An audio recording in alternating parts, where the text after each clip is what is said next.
Smisha Stefan Makrishni. Ha mi daich het koik blinagish, agus ha mi a fidach an de machadanish alape. Ha shedach ganish siichtje tuvenjarhu in de duge, agus she kern bria tarach a haum. She gaalik jonsige rein misje, ach, gavoor nach el keinjake manish karsan.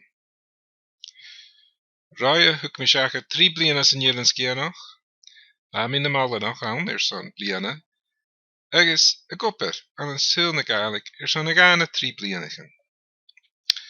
Ha mi haast de gal paarstaan naar de zuriga, smik gopper mag gaan heen. Kom lecht, maar de reinu ach giet geen met gaalike hokel haast, gavishin ar sacher, agus heej akineer. Rukkie ach mal mullen, maar ik gaan is dat.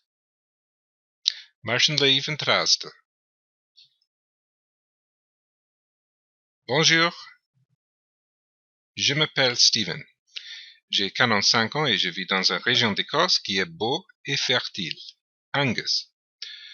En plus, je vous présente mes cours de gaélique écossais. Si vous avez envie d'apprendre cette belle langue celtique qui est toujours parlée en Écosse et au Canada, passez-moi un petit coup sur Italki. À bientôt!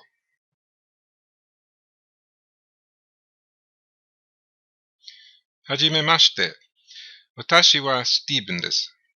スコットランドのアンガス州に住んでいます。